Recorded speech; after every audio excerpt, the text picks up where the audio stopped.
Assalamualaikum warahmatullahi wabarakatuh. Ya, pada video ini kita akan membahas materi mengenai perkembangan model atom. Kompetensi dasar yang ingin dicapai pada pembelajaran kali ini adalah menganalisis perkembangan model atom dari model atom Dalton, Thomson, Rutherford, Bohr, dan mekanika gelombang. Ya, sebelum melihat perkembangan model atom, maka kita akan bertanya dulu ya, apa sebenarnya itu atom? Ya, atom, istilah atom itu pertama kali muncul di abad keempat sebelum Masehi. Ya, istilah ini muncul dari seorang filsuf Yunani yang namanya Demokritos. Jadi Demokritos itu meyakini ada bagian yang paling kecil dari suatu zat yang tidak dapat dibagi-bagi lagi. Nah, bagian itu dikenal dengan nama atomos dalam bahasa Yunani, atau kita sebut sebagai atom.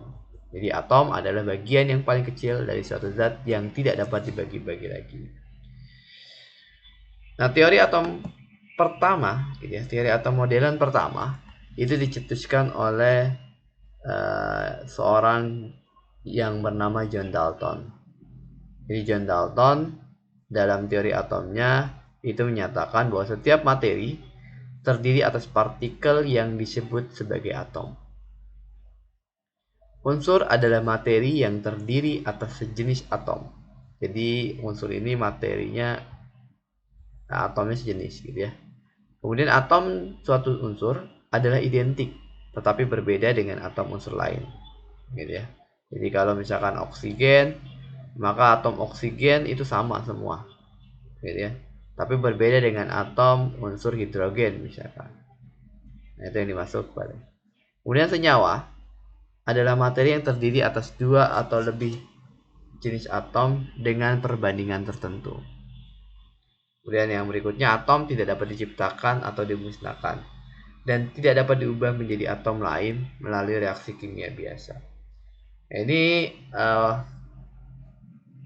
hal-hal yang penting dalam teori atom Dalton. Jadi Dalton dalam teori atomnya, dalam model atomnya itu menggambarkan, John Dalton dalam model atomnya itu menggambarkan atom itu sebagai bola pejal yang tak bermuatan, jadi ya, yang muatannya netral.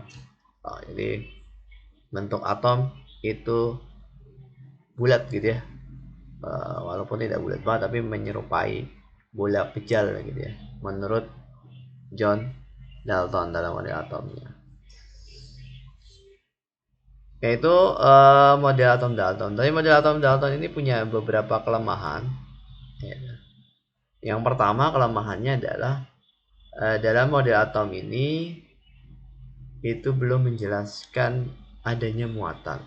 Padahal banyak benda atau zat di alam ini itu yang punya muatan, gitu, yang bisa menghantarkan panas atau bisa menghantarkan listrik. Nah, syarat suatu zat dapat menghantarkan listrik, dia harus punya muatan. Nah, kalau suatu zat punya muatan, maka atom sebagai partikel penyusun suatu zat harusnya juga punya muatan. Tapi di teori atom Dalton ini atau di model atom Daltonnya itu belum terlihat tuh bahwa atom punya muatan. Maka perlu penyempurnaan dari model atom ini. Nah, yang model atom yang menjawab pertanyaan mengenai bagaimana tentang muatan yang ada dalam suatu zat itu ini adalah teori atomnya Thomson. Nah, di teori atom Thomson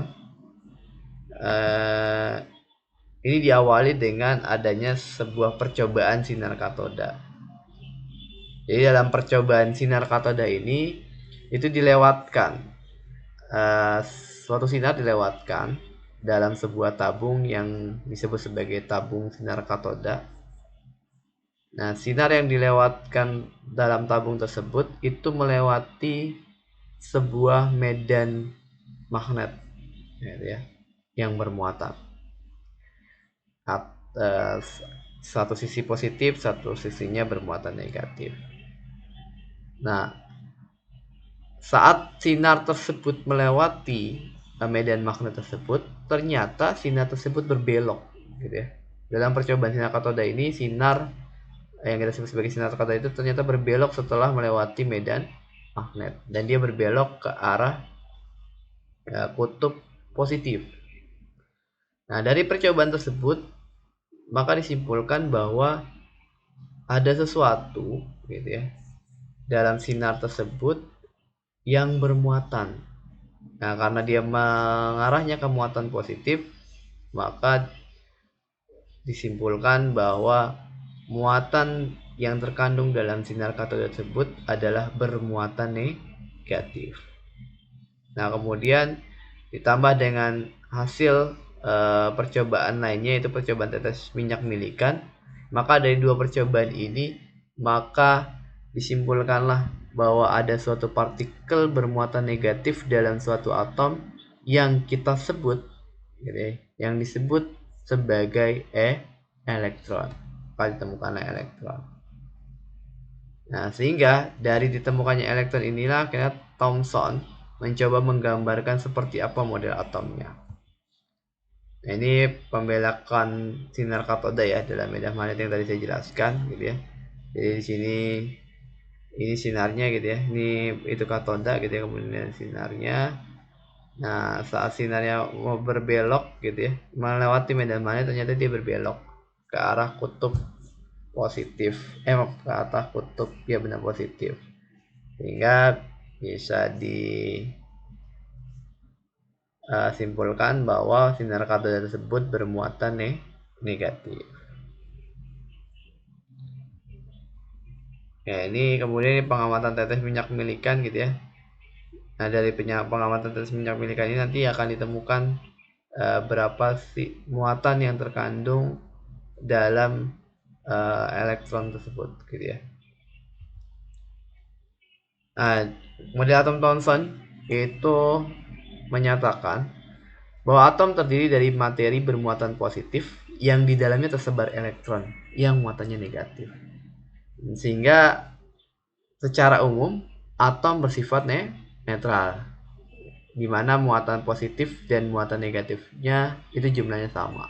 Jadi tetap secara umum atomnya tetap bermuatan netral, tetapi di dalamnya ada muatan positif sama muatan negatifnya, di mana muatan negatifnya itu tadi dibawa oleh partikel yang kita sebut sebagai elektron. Nah, dikatakan muatan positif dan muatan negatifnya itu jumlahnya sama, sehingga secara umum atom tetap bersifat netral. Oke, seperti ini, gitu ya. Elektron, gitu ya. Jadi elektronnya tersebar merata, gitu ya. Kemudian atom itu sendiri itu bermuatan positif. Nah, cuman dalam teori atom Thomson ini masih ada kelemahan, gitu. Walaupun bisa menjawab tentang adanya muatan dalam zat, dalam atom, tapi ada hal yang belum bisa dijelaskan oleh teori atomnya Thomson, yaitu mengenai di manakah letak sebenarnya muatan positifnya.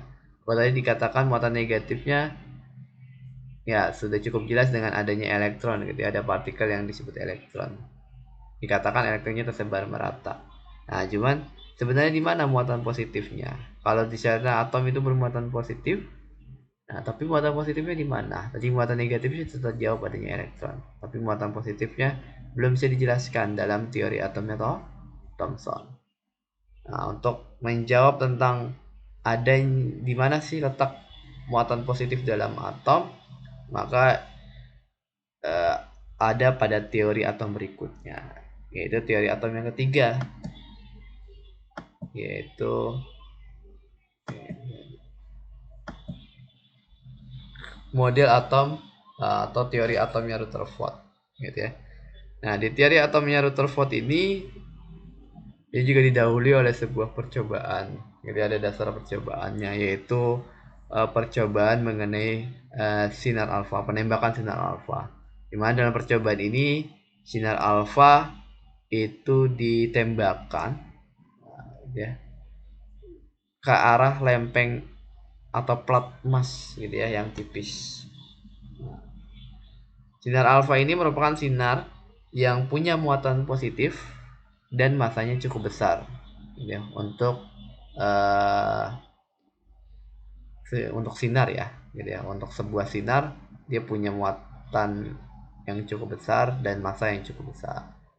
Nah, sehingga jikalau gitu ya, apa yang dikatakan Thomson itu tentang teori atomnya benar, di mana elektron tersebar merata gitu ya di seluruh atom, maka seharusnya sinar alfa ini itu bisa dengan mudah menembus lempeng emas gitu, atau plat emas yang di dalamnya terdapat atom-atom emas. Nah, tapi saat sinar alfa ini ditembakkan gitu ya ke arah plat emas, maka hal yang tidak diduga terjadi gitu ya, dimana sinar alfa yang ditembakkan tersebut gitu ya, sebagian besar memang menembus plat emas tersebut, tapi ada sebagian yang dibelokkan, bahkan ada sebagian kecil lagi itu yang bahkan dipantulkan oleh plat emasnya. Nah, dari hasil percobaan tersebut, ya ini ya. Nah, jadi ada yang di sebagian diluruskan, tapi ada sebagian yang kecil yang dibelokkan, bahkan ada sebagian kecil lagi juga yang dipantulkan oleh lempengan emas. Nah, sehingga dari sana maka Rutherford itu menggagas sebuah model atomnya, di mana yang menyatakan bahwa dalam atom terdapat suatu bagian yang bermuatan positif gitu ya, yang letaknya ada di tengah-tengah dari suatu atom, berukuran lebih kecil daripada ukuran atomnya, tetapi punya massa yang besar, di mana massa atom itu hampir seluruhnya berasal dari bagian tersebut. Nah, bagian tersebut nanti disebut sebagai inti atom. Jadi ada inti atom yang letaknya di tengah-tengah gitu ya, bermuatan positif dengan ukuran yang lebih kecil daripada ukuran atomnya, tapi punya massa yang besar karena hampir seluruh massa atom itu berasal dari intinya. Nah, atom terdiri dari inti atom yang bermuatan positif yang berada pada pusat atom tadi ya. Kemudian elektron itu bergerak melintasi inti.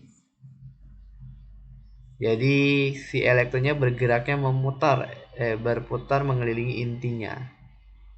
Nah, gambaran seperti planet dalam tata surya, ya, di mana mataharinya sebagai inti atomnya, jadi kemudian planet-planet yang ada dalam tata surya itu sebagai elektronnya. Nah, kemudian atom bersifat tetap netral ya, karena muatan positif yang ada di inti atom itu sama besarnya muatannya dengan muatan negatif yang ada pada elektron yang berada di sekitar inti atom. Kemudian jari-jari inti atom dan jari-jari atom sudah dapat ditentukan oleh Rutherford ini ya.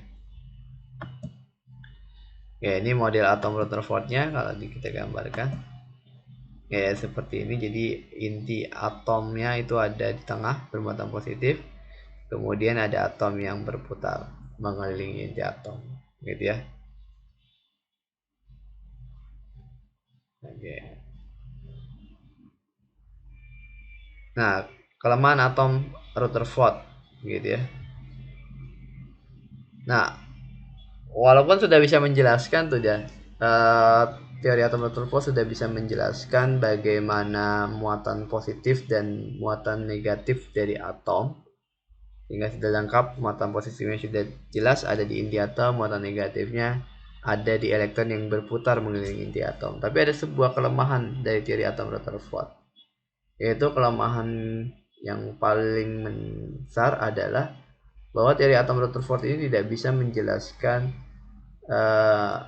mengenai energi yang harusnya hilang saat elektron itu berputar mengelilingi inti atom berdasarkan teori fisika klasik yang berkembang saat itu, dimana berdasarkan teori fisika klasik itu dikatakan bahwa setiap partikel atau setiap zat gitu ya yang bergerak gitu ya, maka dia akan melepaskan sejumlah energi.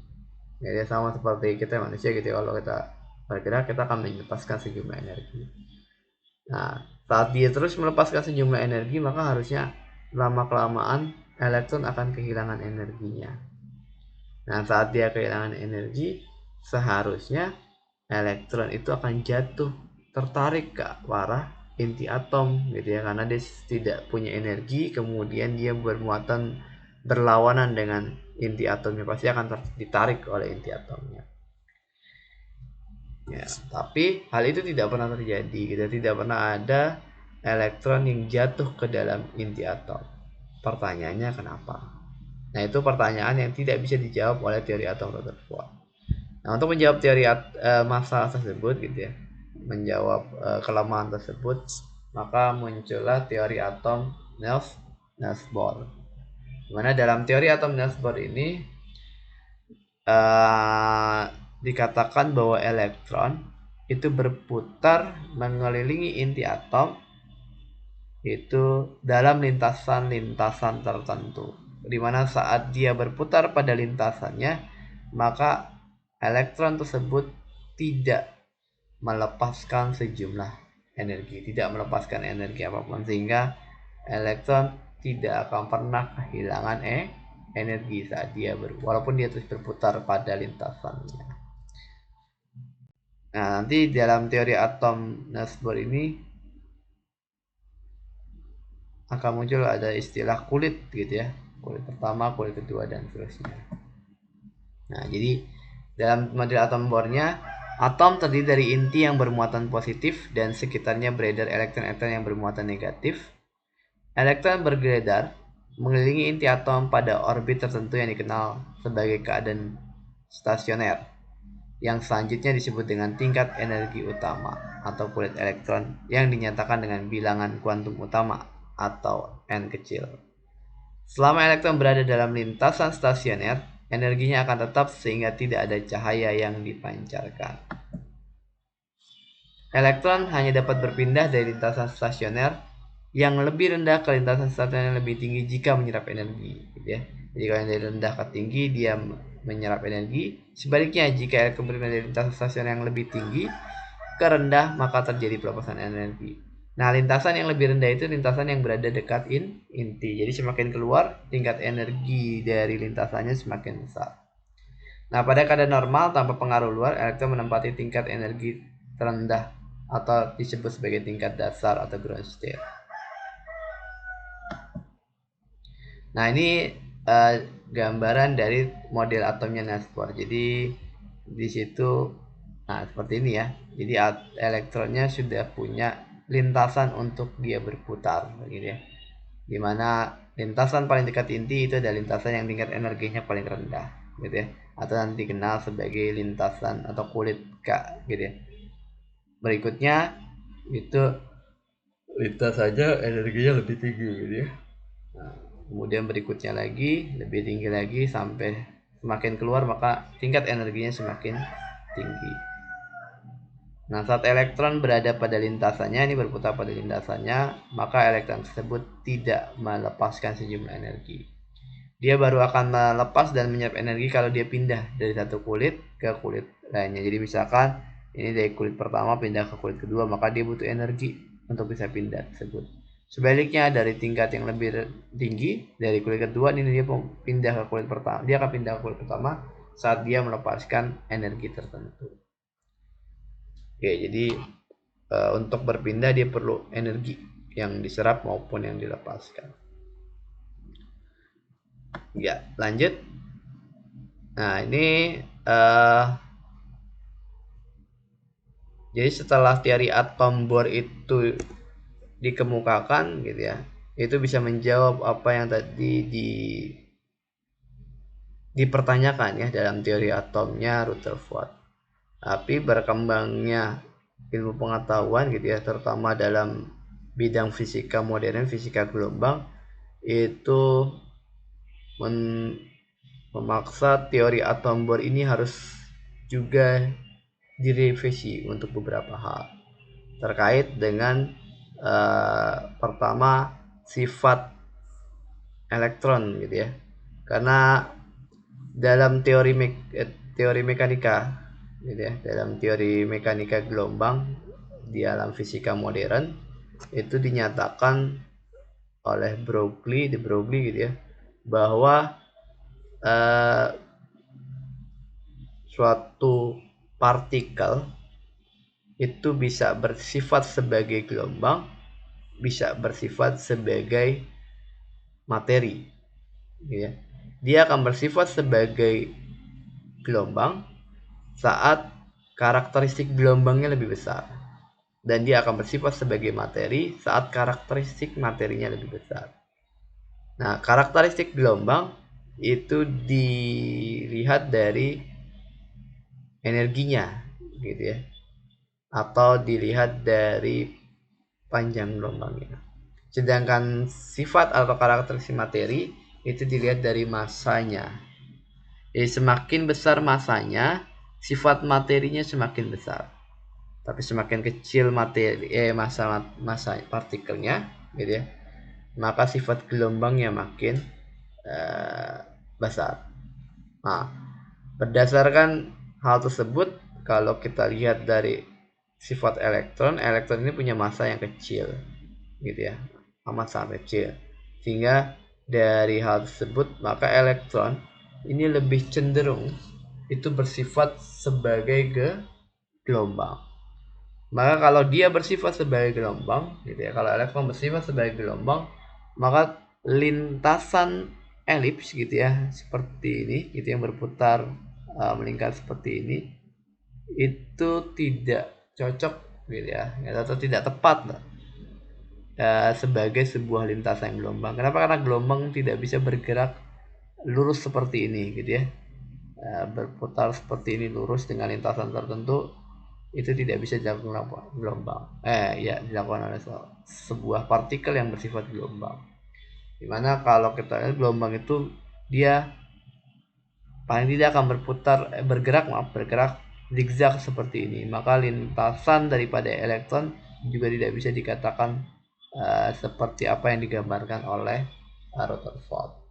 Ya. Nah, kemudian hal berikutnya, karena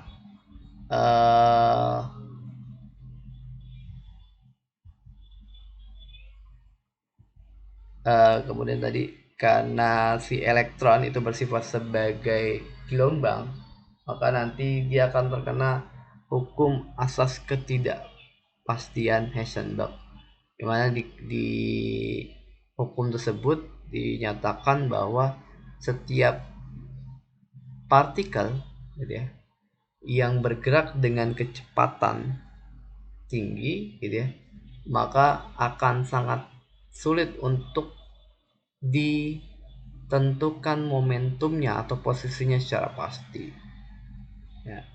Sehingga pada teori mekanika kuantum ini maka nanti akan muncul beberapa hal. Yang pertama, bahwa atom terdiri dari inti atom yang mengandung proton dan neutron, sedangkan elektron bergerak mengelilingi inti atom dan berada pada orbital yang membentuk kulit atom gitu ya. Jadi kalau tadi dalam istilah Bohr itu dikatakan ada bergerak pada orbit, di mana orbitnya itu merupakan lintasan elips yang sudah ditentukan letaknya atau titiknya. Sedangkan pada teori mekanika kuantum itu elektron bergerak mengelilingi inti atom pada daerah yang disebut sebagai orbital, di mana orbital itu daerah 3 dimensi di sekitar inti atom, di mana elektron dengan elektron dapat ditemukan dengan kemungkinan terbesar. Jadi orbital ini keboleh jadian ditemukannya elektron, ruang di mana elektron boleh jadi ditemukan dengan kemungkinan paling terbesar. Itu. Jadi hanya sebuah daerah di mana kita bisa menemukan elektron yang bergerak mengelilingi inti atom tersebut. Nah, kedudukan elektron pada orbital-orbitalnya nanti dinyatakan dengan suatu bilangan yang kita sebut sebagai bilangan kuantum.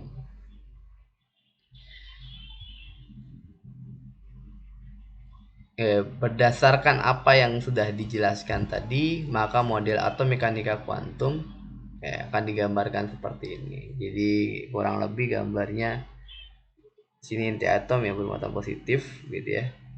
Yang di dalamnya juga ada neutron yang tidak bermuatan. Nah, kemudian di sini ada elektron. Elektronnya tapi berputar itu pada daerah tertentu. Jadi kalau tadi sudah lintasan pasti di teorinya teorinya Bohr, maka di teori mekanika kuantum itu orbitalnya berupa daerah dengan range tertentu gitu ya, boleh ditemukannya elektron. Jadi tidak pasti letak elektron itu tidak pasti pada titik tertentu, tapi hanya pada daerah tertentu, dan itu pun hanya keboleh jadian ditemukannya elektron dengan tingkat presentasi paling tinggi. Oke, itu perkembangan teori atom atau model atom ya, dari mulai John Dalton sampai pada model atom yang sampai saat ini masih kita pakai sebagai model atom paling baru, yaitu model atom mekanika kuantum gitu ya.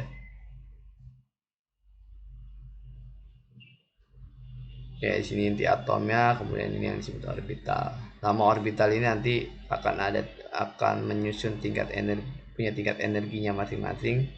Ada yang rendah, yang paling rendah, yang paling dekat dengan inti, sama seperti tadi ya. Memang semakin jauh dari inti maka tingkat energi dari orbital tersebut makin tinggi. Yaitu gambaran dari model atom mekanika kuantum. Sehingga kalau kita simpulkan, suatu atom itu punya ada 3 partikel penyusunnya. Yang pertama ada elektron. Jadi elektron ini adalah partikel bermuatan negatif gitu ya, dengan massa kita anggap sebagai 0. Kenapa? Karena massanya sangat kecil gitu ya, jauh lebih kecil dibandingkan massa atom itu sendiri, sehingga dengan massa yang begitu kecil bahkan dibandingkan dengan atomnya, maka elektron itu dianggap bermassa 0 gitu ya. Sehingga nanti elektron dilambangkan dengan ini kemudian minus 1 di atas gitu ya, kemudian minus 1 di bawah gitu ya, kemudian 0 di atas gitu ya. Di sini nolnya di sini di atas ini. Itu elektron ya. Kemudian ada proton. Proton ini merupakan partikel yang bermuatan positif yang ada pada inti atom gitu ya. Nah, proton ini punya muatan positif dan punya massa, dan massanya dianggap 1 SMA gitu ya, satuan massa atom. Ya, kemudian ada neutron. Nah, neutron ini tidak bermuatan dan massanya hampir sama dengan proton. Ya, dan ini ringkasan ya secara umum partikel penyusun atom. Jadi ada proton ya, simbol notasinya P gitu ya. Massa sesungguhnya ini 1,62 kali 10 pangkat minus 24. Nah, ini nanti relatif terhadap proton itu 1 SMA gitu ya. Nah, muatannya sesungguhnya 1,6 kali 10 pangkat minus 9 kolom, relatif terhadap protonnya dianggap sebagai plus 1. Nah, neutron itu masanya hampir sama dengan proton, maka massa relatifnya dianggap sama ya, 1, tidak punya muatan. Nah, kemudian elektron masanya 9,11 kali 10 pangkat minus 28 gram, jauh banget ya sama proton dan neutron, sehingga kalau disebut relatif masanya itu 1:1840 SMA ya, atau dianggap sebagai 0 masanya gitu ya. Kemudian muatannya relatif terhadap protonnya itu minus 1 gitu ya.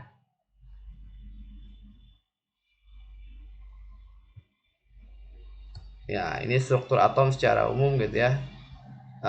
Yang ada inti atom yang di dalamnya ada neutron dan proton gitu ya, yang letaknya di tengah-tengah dan dia statis, tidak bergerak gitu ya. Kemudian ada elektron yang berputar mengelilingi inti atom pada orbitalnya, itu yang berada di sekitar inti atom. Lebih seperti ini gambarannya.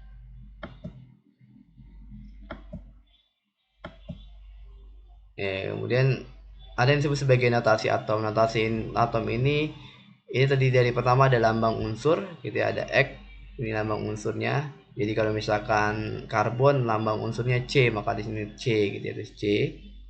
Nah, kemudian ada di sebelahnya yang atas itu ada massa atom, yang di bawah nomor massa, yang atasnya nomor massa, yang di bawah nomor atom. Dimana nomor massa itu menyatakan jumlah proton dan jumlah neutron, gitu ya, atau jumlah partikel yang ada pada inti atom, itu nomor massanya. Sedangkan nomor atom ini itu menyatakan jumlah proton, gitu. Nah, jumlah proton dalam atom netral itu akan sama dengan jumlah elektronnya. Ya, jadi jumlah proton, ini nomor atom itu sebenarnya jumlah proton, tapi karena dalam atom netral jumlah proton sama dengan jumlah elektronnya, jadi nomor atom itu juga menyatakan jumlah elektron, tapi pada atom yang tak bermuatan atau netral, ya. Oke, kita lanjut. Oke, ini contoh soalnya, gitu ya. Tentukan jumlah proton, elektron, dan neutron dari atom berikut. Misalkan yang pertama 3 Li 73, nomor masanya 7, nomor atomnya 3, gitu ya. Kemudian Na 2311, O 168, ya, sehingga jumlah protonnya untuk yang pertama Li itu berarti kan ini ya, nomor atomnya itu 3, gitu ya. Jumlah elektronnya ya karena tidak bermuatan sama, gitu ya, maka 3 juga jumlah elektronnya. Sedangkan neutronnya, nah berarti kan atasnya 7 ini kan jumlah proton tambah neutron, gitu ya. Karena protonnya 3, maka neutronnya tinggal 7 kurang 3, yaitu ada 4. Oke. Nah, contoh berikutnya ini ya. 40 Ca 40 20. Nah, nomor jumlah protonnya itu nomor atomnya itu 20. Jumlah elektronnya karena tak bermuatan juga sama, yaitu 20. Jumlah neutronnya 40, nomor massanya dikurang nomor atomnya. 40 dikurang 20 yaitu 20. Yaitu untuk atom yang tidak bermuatan. Nah, bagaimana untuk atom yang bermuatan? Nah, atom yang bermuatan kita sebut sebagai ion. Jadi ion adalah partikel yang bermuatan. Nah, ion ini nanti ada dua. Ada ion positif, kation. Ada ion negatif, anion. Nah, ion positif ini terjadi saat atom kehilangan sejumlah elektronnya. Ya kan tadi dikatakan bahwa elektron ini bisa bergerak, sifatnya dinamis. Nah, karena sifatnya dinamis, tadi bisa dia kalau dalam orbit tadi orbital, gitu, dia bisa ke tingkat yang paling rendah, bisa juga berpindah ke tingkat yang paling tinggi. Nah, pada keadaan tertentu saat dia sudah berada pada tingkat yang paling tinggi dalam suatu atom, kemudian dapat energi lagi, maka dia bisa keluar dari atomnya.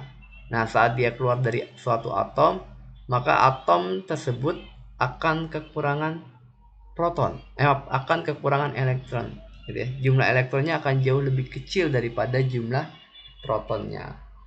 Nah, saat itulah atom tersebut akan bermuatan positif yang kita sebut sebagai kation. Gitu. Jadi kation ini terjadi karena adanya pelepasan elektron, di mana jumlah protonnya itu akan jadi lebih besar daripada jumlah elektronnya. Ya, misalkan contohnya ini K positif, gitu ya. Jadi ini atom K yang kehilangan satu elektronnya sehingga muatannya menjadi positif 1. Kelebihan muatan positif. Ca2+ berarti ini atom kalsium yang kehilangan 2 elektronnya, maka dia akan kelebihan 2 muatan positif. Nah, kalau tadi terjadi pelepasan, maka sebaliknya, kalau misalkan atom tersebut menerima sejumlah elektron dari luar, maka atom tersebut akan bermuatan negatif. Nah, saat dia bermuatan negatif kita sebut sebagai anion. Jadi anion terjadi jika jumlah elektronnya itu lebih banyak daripada jumlah protonnya, karena terjadi penerimaan atau penangkapan elektron. Contohnya Cl-. Nah, berarti Cl- ini atom Cl di mana kelebihan elektron, dia menerima satu elektron. Sedangkan O2- berarti ini atom oksigen yang menerima 2 elektron gitu ya, atau kelebihan 2 elektron ya, contoh seperti ini gitu ya. Nah, saat dia melepas 3 elektronnya, 3 elektron, maka dia akan kehilangan tuh elektron, sehingga dia akan bermuatan positif. Karena 3 yang dilepas, maka dia bermuatan 3 positif. Dimana jumlah protonnya tetap 13 gitu ya. Jumlah neutronnya juga tetap 14, tapi elektronnya yang berubah. Kalau tadi di awalnya 13, kemudian setelah dilepas menjadi 10. Jadi saat dia berubah menjadi ion, yang berubah itu jumlah elektronnya. Bisa lebih besar atau lebih kecil daripada saat dia menjadi atom netral.